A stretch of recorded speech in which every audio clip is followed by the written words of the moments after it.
تذکرہ تو کر دیجئے۔ میثم تمار کہنے لگے نہیں، ہم نے مولا سے علم سیکھا ہے، ہم جھنجلاتے نہیں ہیں، جاہل بار بار پوچھے ہم بتائیں گے، پوچھو۔ میں نے کہا بس یہ بتا دیجئے میثم، کیا آپ نے تقیہ کیوں نہیں کیا؟ کہا بھی تو تم نے پوچھا۔ میں نے کہا ایک بار اور بتا دیجئے، کچھ اور شرح کر دیجئے۔ میثم کہنے لگے سنو، تقیہ وہاں ہوتا ہے جہاں یہ یقین ہو کہ جان بچ جائے گی، جب موت سامنے آ جائے تو تقیہ کرنا بزدلی ہے، تو پھر تقیہ نہیں، اب تو جان جائے۔ میں نے کہا کوئی مثال؟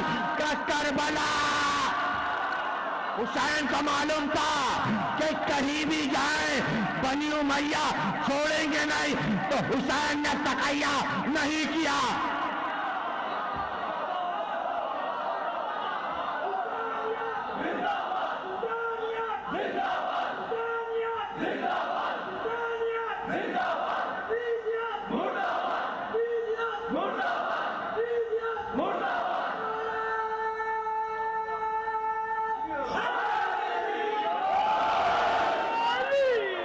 میں تقیہ کیوں کرتا؟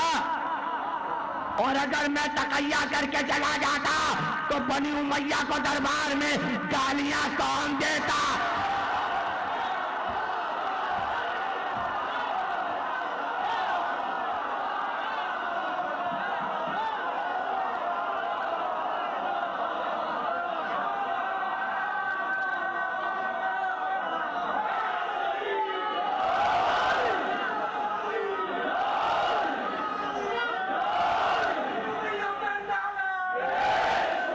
میثم کہنے لگے تم چادہ معصومین کا اتنا سمجھما لے کے روز بیٹھ جاتے ہو، تم سمجھتے بڑا مجمع ہے؟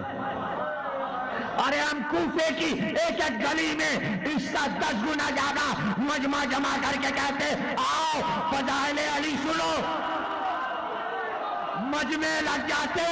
لیکن اگلا جملہ بہت سے لوگ کمزور دل کے برداشت نہیں کر پائیں گے۔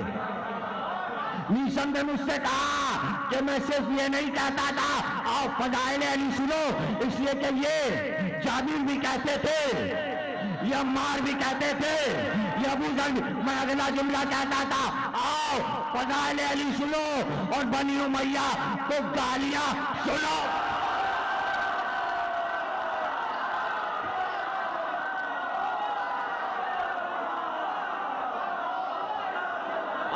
میں بتاؤں کیا ہے بنی امیہ۔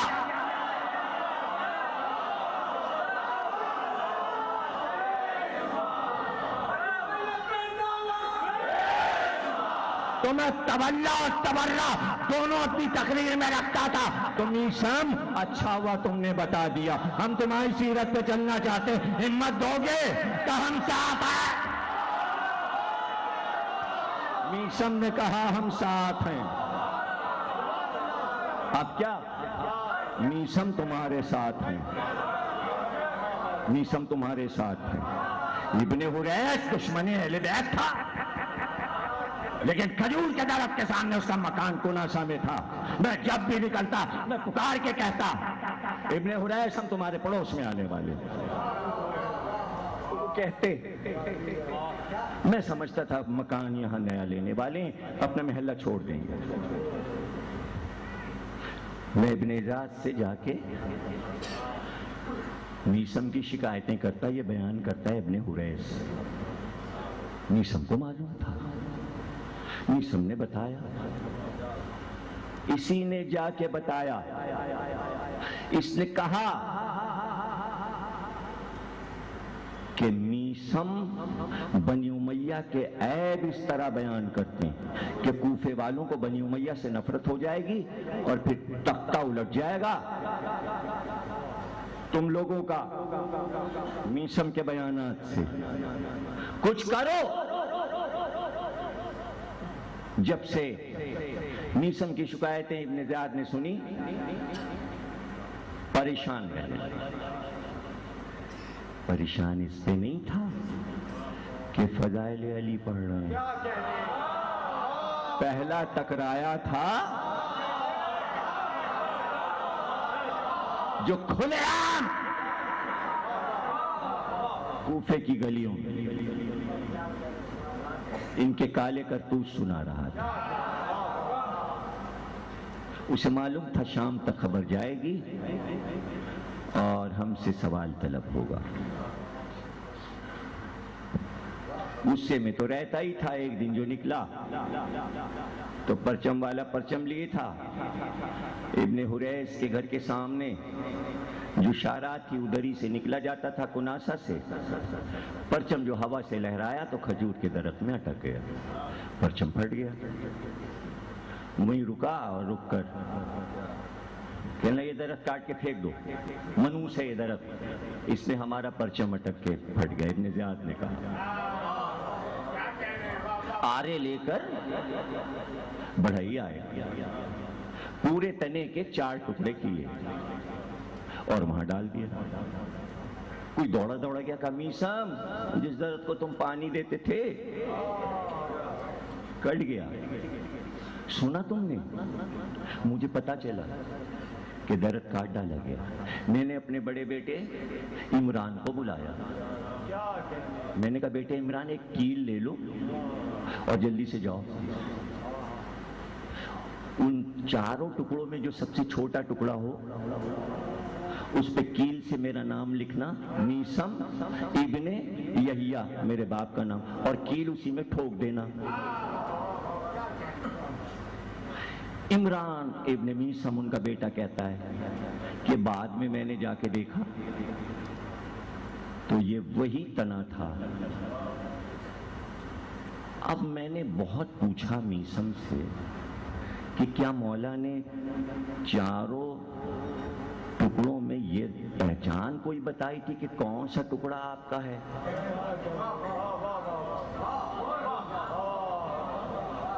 کہاں؟ میں نے کہا تو لکڑی میں کیسے پہچان ہوگی؟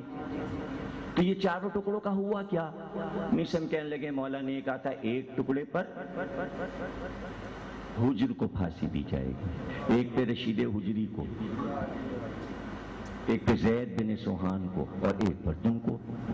تو میں نے کہا ٹکڑا آپ نے اپنا خود دیکھتے تو پہچانتے, یہ بیٹے کو کیسے آپ نے بتا دیا کہ فلاں ٹکڑے پہ کیل لگا دو؟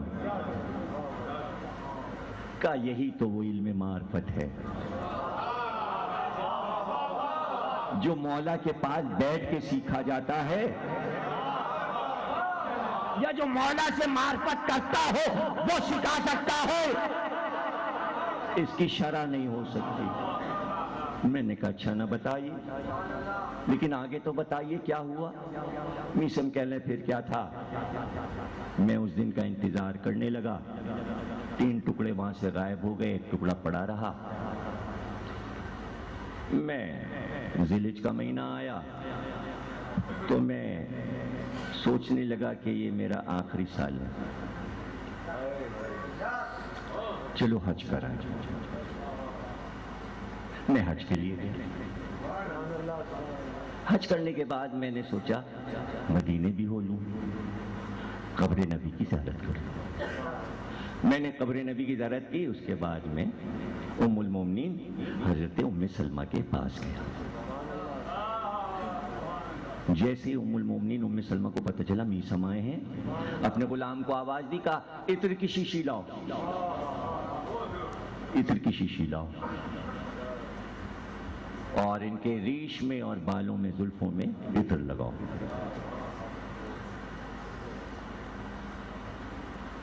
میسم کہنے لگے آپ اتنا اہتمام کیوں کرتی ہیں؟ کہ صرف اس لیے اہتمام کر رہی ہوں کہ تمہاری یہ ریش بہت جلدی خون سے رنگین ہو جائے گی.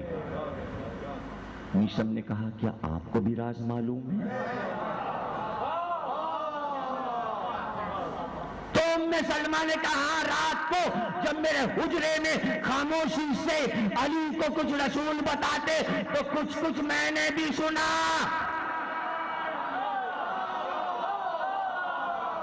کچھ میں نے بھی سنا. تو میں نے کہا کہ میرے آقا حسین یہاں نہیں, کہاں وہ بیرون مدینہ گئے.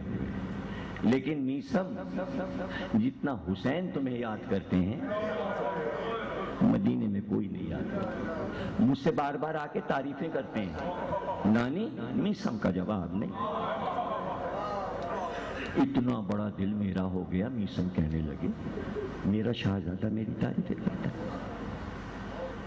تقریر ختم ہو گئی. میسم کو کوفے جانا ہے، لیکن ہم سب میسم کے ساتھ آج کوفے چلیں گے. میسم کو اکیلے نہیں جانے دیں گے. آج تو کوفے چلنا ہے. میسم کہتے ہیں میں مدینے سے واپس ہوا، جیسے ہی میں کوفے میں داخل ہوا 200 آدمی کوتوال شہر کے ساتھ موجود تھے. مجھے دیکھتے ہی داروغہ نے کہا میسم تم آ گئے، ابن زیاد کا حکم ہے کہ تمہیں گرفتار کر لیا جائے.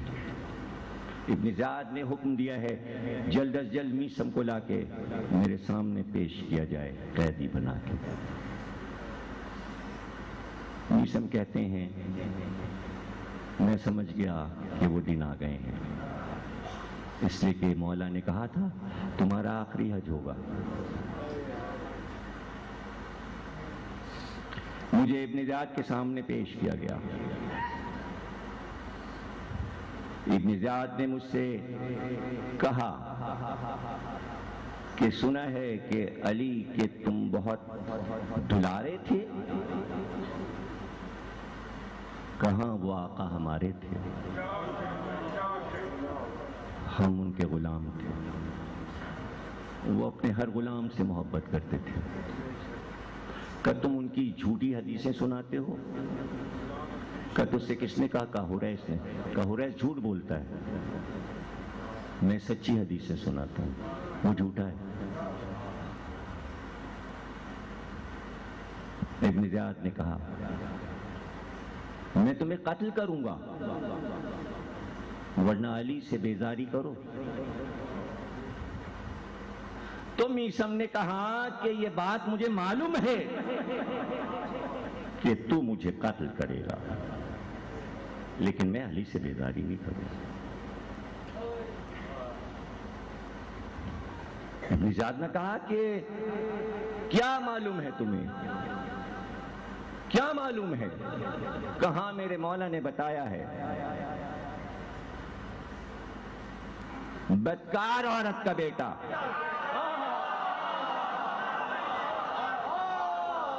زنا زادہ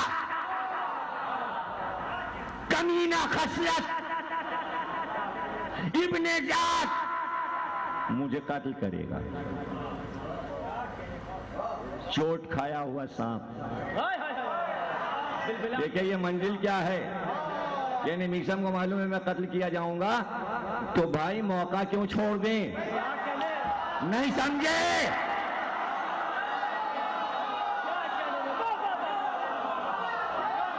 بھائی قتل تو ہونا ہے تو کیا دب کے زبان بندی کر کے جائیں؟ ارے وہ تو بتا کے جائیں جو اس کی حقیقت ہے.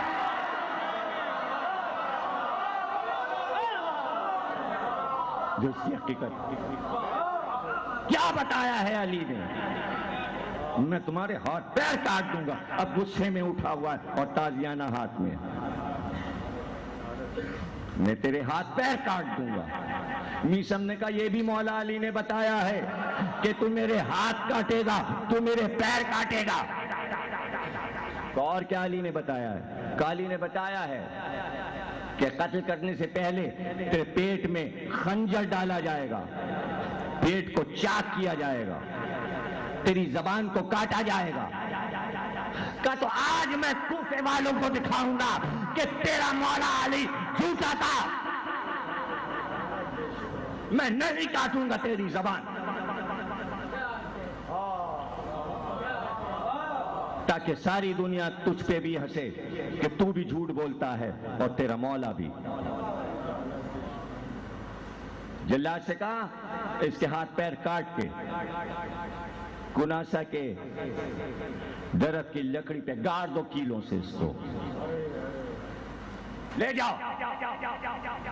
میسم کہتے ہیں مجھے زخمی حالت میں کناسا کی لکڑی پہ کیلوں سے ٹھوک دیا گیا. ایسے میں نے آواز دی, ابن حریث, میں کہتا تھا پڑوس میں آ رہا ہوں. آ گیا نا تمہارے پاس. اب اگر انسانیت ہے تو میرا ایک کام کرو, تم تو دشمن اہل بیت ہو, لیکن مرنے والے کی وصیت کی جاتی ہے پوری. کہ تھوڑا سا پانی لاؤ.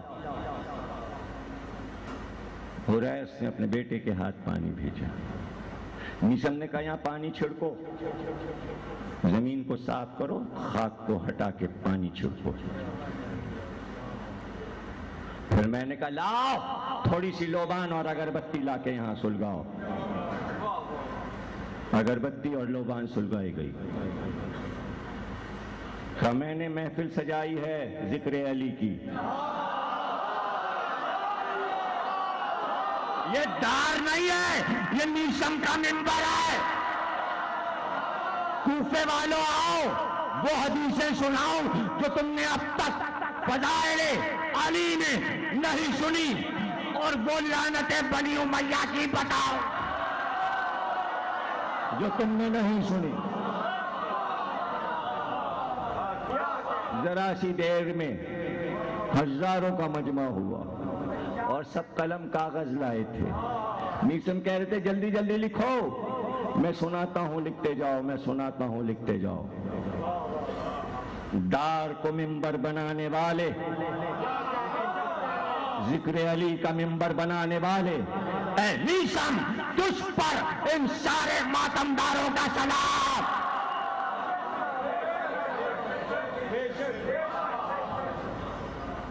حریث بھاگا ہوا گیا کہ آپ کو پتا ہے انقلاب آ جائے گا. ہزاروں کا مجمع میسم کو سن رہا ہے اور وہ فضائل سنا رہے ہیں اور جھوم جھوم کے سنا رہے ہیں. ہاتھ پیروں سے لہو بہہ رہا ہے, مگر زبان ہے کہ فصاحت اور بلاغت سے چل رہی ہے. اور بنی امیہ کو گالیاں دے رہے ہیں. اگر تو نہیں روکے گا تو سمجھ لے تیری پشتیں تباہ ہو گئیں. وہ لکھوا رہے ہیں میسم. جلاد کو حکم دیا کہ جاؤ میسم کی زبان کاٹ کے میرے پاس لاؤ. جلاد خنجر لے کے چلا, جاتے ہی غصے میں پیٹ پر, کوپ پر, ناف کے نیچے خنجر مارا. خنجر کھینچا. میسم نے کہا کیوں آیا؟ کہ ابن زیاد نے کہا زبان کاٹ لو, زبان کاٹ لو. کہ ذرا قریب آ. جلاد قریب آیا, منہ میں تھوک جمع کیا. تھوک جمع کر کے سارا تھوک جلاد کے منہ پر پھینکا اور پھینک کر کہا اس طرح جا کے جیسے میں نے تھوکا ہے تو ابن زیاد کے چہرے پر تھوک, اور کہہ دے ابن زیاد سے میرا مولا سچا ہے.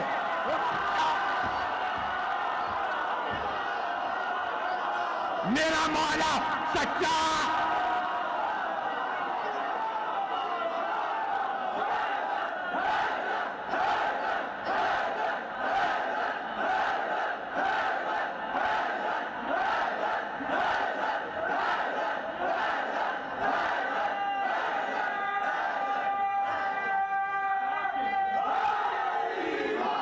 میرا مولا سچا ہے.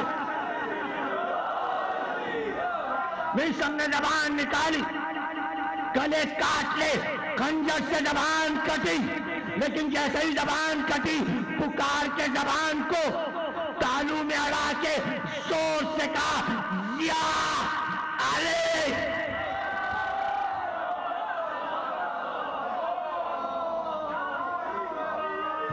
ہو گئی تقریر.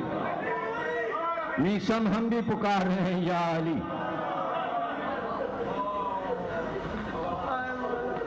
آج تو پورا کوفہ پکار رہا ہے یا علی.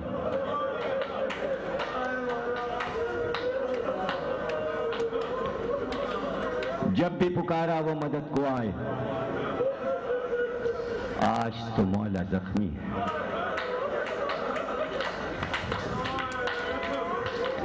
تم جیو سلامت رہو. کل کی مجلس کے بعد شبیہ تابوت، پرسوں بھی شبیہ تابوت، شب ضربت گزر چکی، آج دن ہے 19 رمضان۔ کل مصائب یہاں پہ ختم ہوئے تھے، علی کے بیٹے علی کو لے کے چلے، مسجد کوفہ تک آئے تھے کہ کنیزیں دوڑتی ہوئی آئیں۔ شہزادے حسن،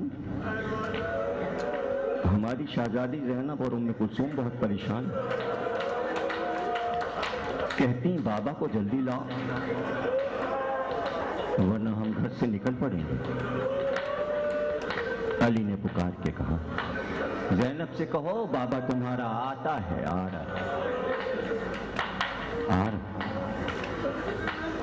مسجد کوفہ سے سواری علی کے گھر تک پہنچی، گلی میں ابھی سلیمان امامت کی سواری پہنچی تھی کہ مڑ کر حسن سے کہا بیٹا چاہنے والوں سے کہو اب واپس جائیں،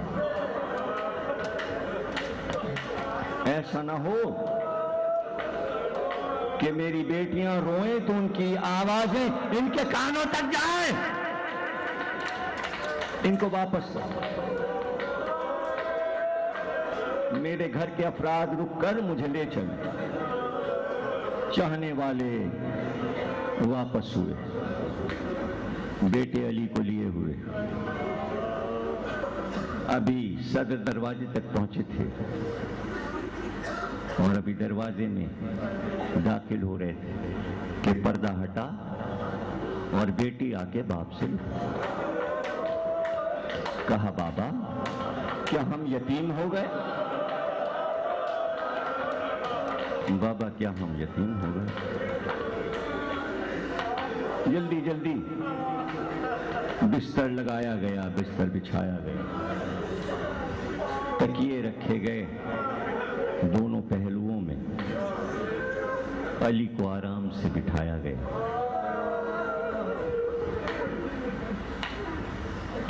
اشتہام بڑھتا چلا، مسجد بھری، مسجد کے باہر میدان بھرا، سب سے عظیم مملکت کا خلیفہ ہے علی اس وقت، پورا دارالحکومت ٹوٹا ہوا ہے خبر پا کر۔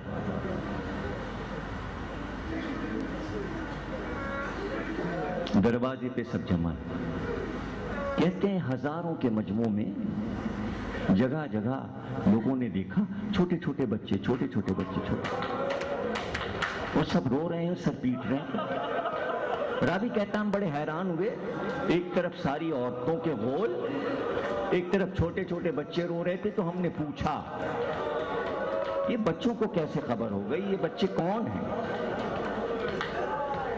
یہ بچے کون ہیں؟ تو قمبر نے بتایا کہ صفین جمل نہروان میں جو لوگ مارے گئے یہ ان کے یتیم بچے ہیں، شہیدوں کے بچے ہیں۔ علی روز ان کے گھر جاتے ہیں، اپنے ہاتھ سے روٹی تنور میں لگا کے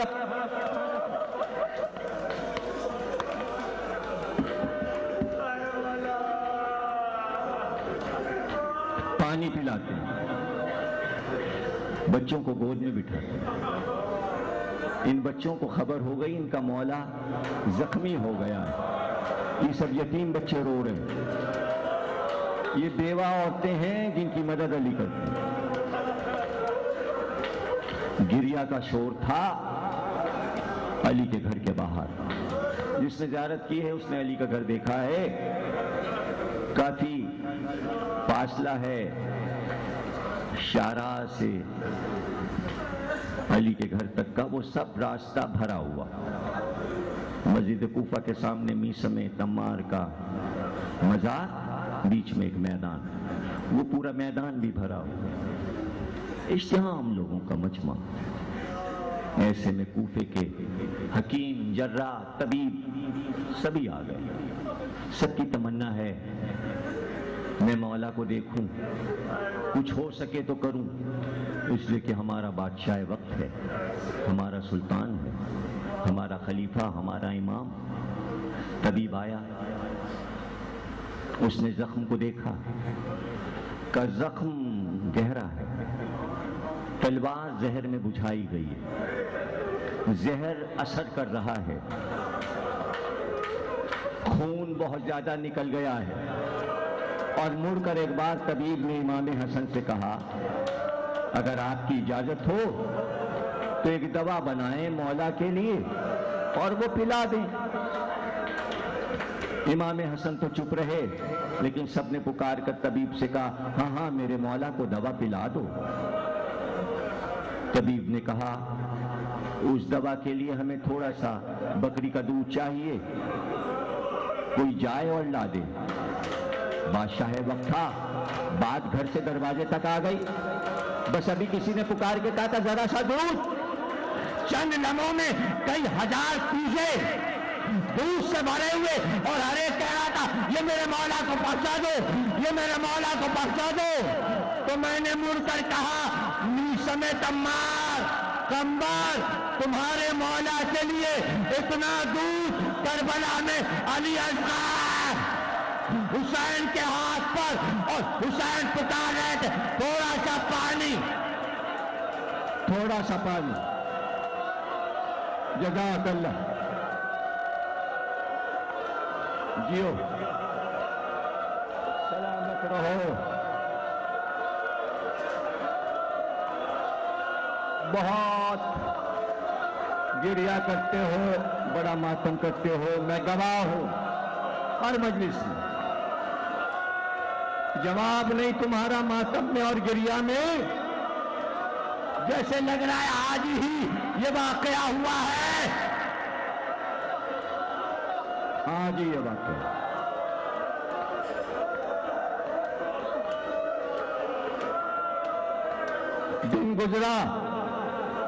دن گزرا، شام آئی، تمہاری شہزادی زینب ایک جام شربت بنا کے لائیں۔ کہا بابا روزہ تو آپ نے نہیں توڑا، لیکن افطار کا وقت ہو گیا، بابا یہ شربت پی لیجئے، یہ شربت پی لیجئے۔ مڑ کر کہا حسن بیٹا ادھر آؤ، ادھر آؤ، دیکھو کل سے ابن ملجم بھوکا اور پیاسا ہے، پتہ نہیں اس کو کسی نے کھانے پینے کو دیا، جاؤ یہ شربت لے جا کے اس کو پلا دو، جاؤ اس کو یہ شربت پلا دو۔ کچھ سنا تم نے؟ شربت لائی ہے زینب، حسن سے علی نے کہا ہے کہ یہ شربت میرے قاتل کو پلا دو۔ زینب نے یہ منظر دیکھا ہے نا، اب جملہ سن لو۔ ایک بار زینب قلعہ زینبیہ کی بلندی پر آئی تو عمر صاحب اتنا کام کر دے کہ میں اپنے بھائی کو تھوڑا سا پانی کہیں سے لا کے پلا دو، میرا بھائی پیاسا ہے،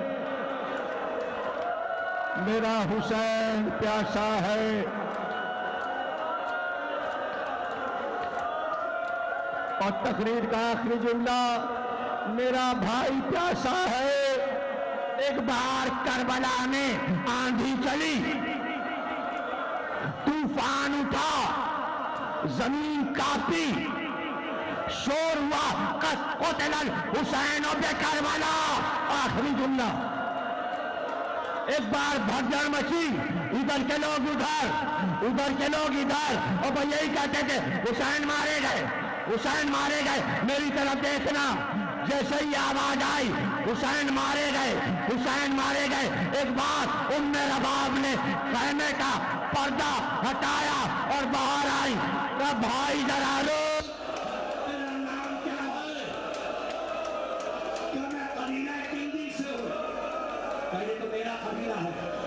بھائی ہے کہ تم کون ہو؟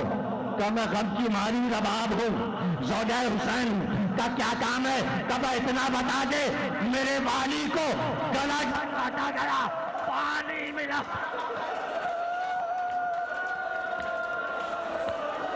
کسی نے پانی پلایا؟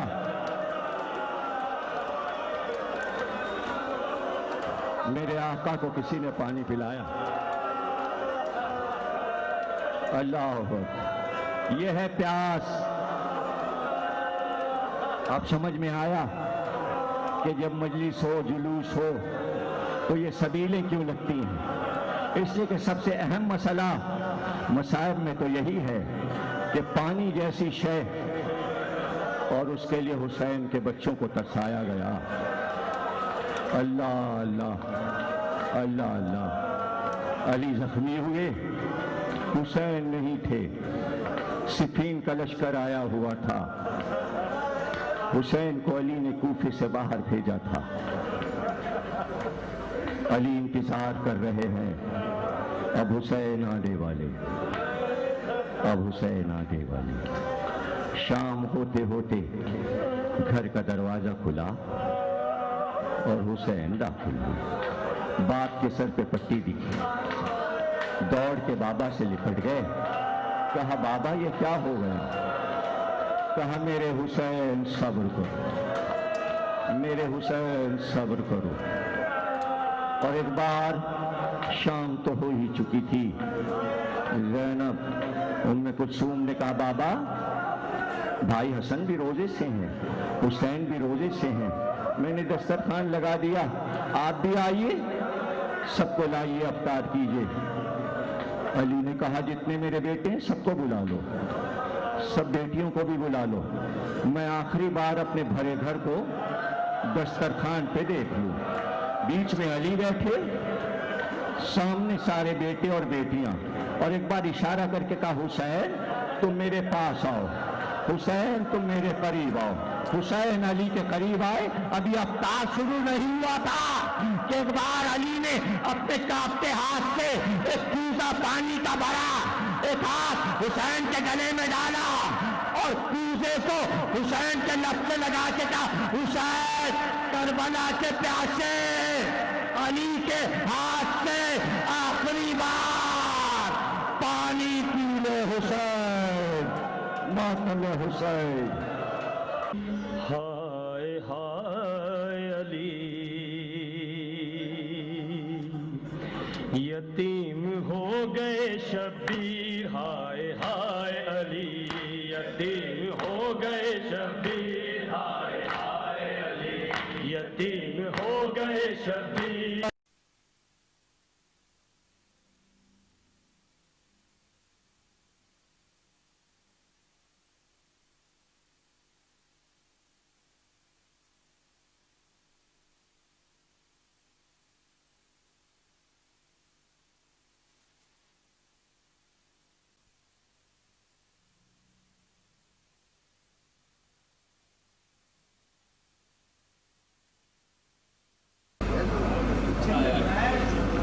اعلان ہے مرکز علوم اسلامیہ کی جانب سے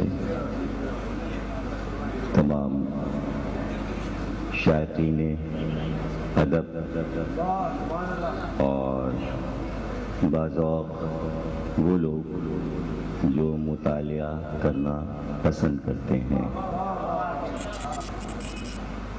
5 جلدیں میری مجالس کی معراج کتابت کے نام سے شائع ہو گئی ہیں۔ کاغذ کی قیمت اور سونے کی قیمت پاکستان میں برابر ہے۔ 26,000 تولہ سونا ہے اور اتنا ہی کاغذ رنگ کے حساب سے ایک کتاب میں لگتا ہے۔ تو یہ کوئی نہ کہے کہ کتاب مہنگی ہے، ہر چیز مہنگی ہے۔ اور بجلی جانے کی وجہ سے پریس میں بار بار جو بجلی جا رہی ہے تو پٹرول پہ ہونے پہ چلا ہے، اور پٹرول کی وجہ سے چھپائی اور مہنگی ہو رہی ہے۔ اب یہ میرا ضمیر گوارا نہیں کرتا کہ میں سستی چھپائی کراؤں، سستا کاغذ لگاؤں، اس لیے کتاب کی خوبصورتی کی وجہ سے قیمت بڑھتی ہے، اور کوئی زبردستی تو ہے نہیں کہ ہر ایک لے۔ کتاب بھی سمجھے گا کہ جو اس مد میں پیسے رکھتا ہے، یہ شوق یا دکھاوا تو ہے نہیں، یہ پڑھے گا وہ دے گا۔ لیکن یہ بتا دوں کہ آج شہادت کی وجہ سے آج قیمت میں ادارہ آپ کو کتاب دے گا، لیکن پھر پورے سال یہ اپنی اصل قیمت میں رہے گی، اور اب جا کے پھر محرم میں میٹنگ کے تحت پھر طے ہوگا کہ آدھی قیمت کی جائے کہ نہیں۔ لیکن عام مارکیٹ میں آپ کو یہ کتابیں پورے قیمت پہ، ظاہر ہے کہ 5 جلدوں کا مطلب یہ ہے کہ پورا سیٹ آپ کو لینا پڑے گا۔ یہ 4تھی جلد ہے اور یہ 5ویں جلد روضہ نجف۔ تو یہ دراصل وہ تقریریں ہیں میری کہ جو حیرت انگیز موضوعات پر ہیں اور جس پر کوئی آج تک منبر پہ تقریر نہیں کر سکا،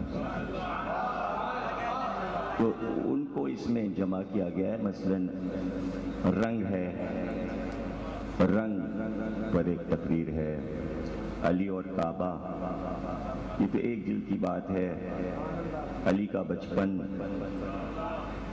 خواب پر 5 تقریریں ہیں، حقیقت خواب، سب سے پہلے حضرت ابراہیم کے خواب پہ ایک مجلس ہے، پھر حضرت یوسف کے خواب پر ہے، پھر مومن کا خواب، معصوم کی گواہی، سادات کے سفر، ہمارے عقائد، ماں،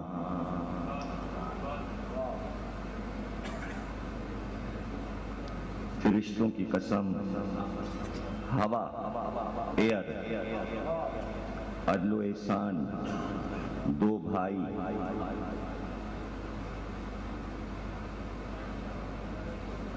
دو معصوم، شیرخوار۔ اس میں حضرت علی اصغر پہ 3 تقریریں ہیں۔